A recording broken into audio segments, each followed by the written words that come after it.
What's up mga idol? Chris Ross suspended. Ipapatawag daw ni Commissioner Willie Marshall. Pero bago mo sana ipagpatuloy ang panonood mo, ay huwag mong kalimutan na mag-subscribe bilang suporta sa aking YouTube channel. Maraming salamat idol. Bago natin pag-usapan si Chris Ross, may isang mabigat na update muna tayo tungkol sa Magnolia. May naglabas kasi ng balita na sinasabing may maling tawag daw na nangyari sa naging laban ng Magnolia at Phoenix. Hindi naman tinamaan ang kamay o kahit anong part ng katawan ni Paul Lee pero tinawagan ng foul, kaya ang resulta nito ay 3 free throws kay Paul Lee. Sinasabi nga ng mga fans na parang invisible foul daw ang nangyari. Kaya naman dahil dito, ipapatawag rin daw ni Commissioner Willie Marshall sa PBA office ang referee na tumawag ng foul, at 1-game suspension daw ang ipapataw sa kanya. Hindi pa sigurado kung may multa sa referee na ito.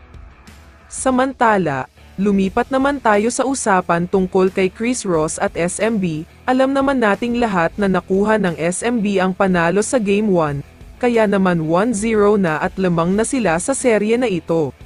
Pero hindi lang basta Ginebra versus SMB ang pinag-usapan ng lahat ng PBA fans, dahil pati itong si Chris Ross ay napansin ng lahat. May isang pangyayari kasi sa game na sobrang nagduda talaga ang lahat ng mga fans.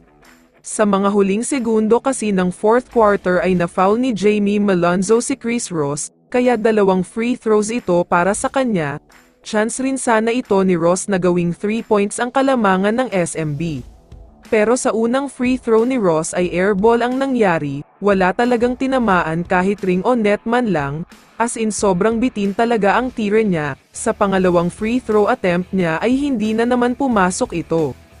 Kaya naman ayon sa mga post sa social media, medyo may pagdududa rin daw sa part ng PBA boards lalong-lalo na kay Commissioner Willie Marshall, dahil napanood niya mismo ang laban at medyo nagtaka daw siya dahil 2 missed free throws ito. Kaya naman dagdag ng source, before the game or mismong game time announcement daw ang mangyayari, kung suspended nga ba itong si Chris Ross sa crucial Game 2 ng labanang San Miguel Beermen at Barangay Ginebra. Kung sakaling suspended man siya sa Game 2, malaking problema ito para sa SMB dahil mababawasan ang pesky defender nila, mas magiging madali para sa mga guards ng Ginebra ang sumalaksak. Kaya naman delikado talaga ang SMB kapag masususpend itong si Ross. Kaya naman kung ikaw ang tatanungin idol, ano ang masasabi mo sa 2 mintis na free throw ni Ross? I-comment mo naman ang sagot mo sa tanong na ito. So dito na nagtatapos ang video na ito. Maraming salamat sa pagsuporta at panonood mga idol. Ingat at bye-bye.